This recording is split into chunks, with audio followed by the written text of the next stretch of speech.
Ano kaya ang mangyayari sa paparating na Chapter 1502? Tara, himayin natin. Unang-una, tandaan natin ang sitwasyon. Sa nakaraang chapter, 2 beses pinabagsak ni Ricardo si Sendo gamit ang kanyang malupit na kanan. Pero kapansin-pansin, nanginginig ang braso ni Ricardo pagkatapos ng mga suntok.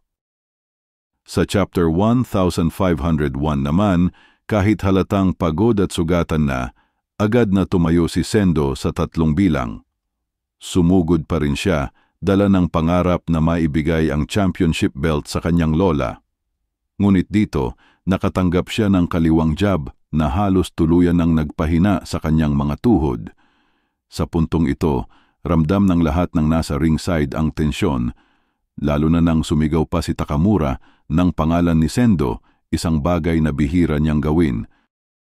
Ngayon sa paparating na Chapter 1502, isa sa pinakamalaking bagay na dapat nating bantayan ay ang kondisyon ng kanang braso ni Ricardo. Kung tutuusin, kahit gaano siya kalakas, hindi siya immune sa cumulative damage. Lahat ng mga suntok na binato ni Sendo ay maaring dahan-dahang nagpapahina sa kanyang kanang braso. Posible na sa next chapter, mas mapansin na nating nagiging limitado ang gamit ni Ricardo ng kanyang kanang kamay. At kung mangyari iyon, baka ito na ang maliit na bintana ng pagkakataon para kay Sendo na makabawi. Pero siyempre, hindi lang ito pisikal na laban. Malaki rin ang papel ng puso at fighting spirit ni Sendo. 2 beses na siyang bumagsak, halos wala nang natira sa kanyang katawan, pero ang tanging dahilan kung bakit siya nakatayo ay ang kanyang matinding motibasyon. Tandaan natin, ang motibasyon niya ay simple pero malalim. Maiuwi ang titulo para sa kanyang lola. Ang emosyon na ito ang nagbibigay sa kanya ng kakaibang tibay na hindi basta-basta nakikita sa ibang boksingero. Sa next chapter, maaari nating makita ang isa pang rally moment mula kay Sendo, isang sandali na kahit halos wasak na siya, bigla siyang magkakaroon ng second wind. Pwede siyang magpakawala ng isang kombinasyon na magpapayanig kahit kay Ricardo. At kung makalusot ang isang malinis na suntok, baka ito ang maging simula ng pagbabago ng laban.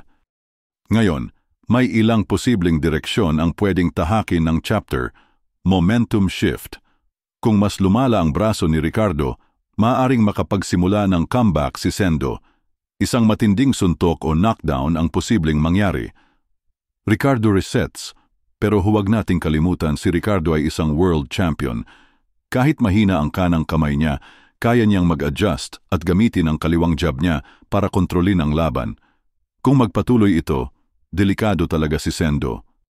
Cliffhanger moment. Malaki rin ang tsansa na matatapos ang Chapter 1502 sa isang matinding cliffhanger. Halimbawa, isang sabayang suntok, left ni Ricardo kontra hook ni Sendo. Dito, bitin ulit tayo at iiwan sa tensyon kung sino ang unang tatama.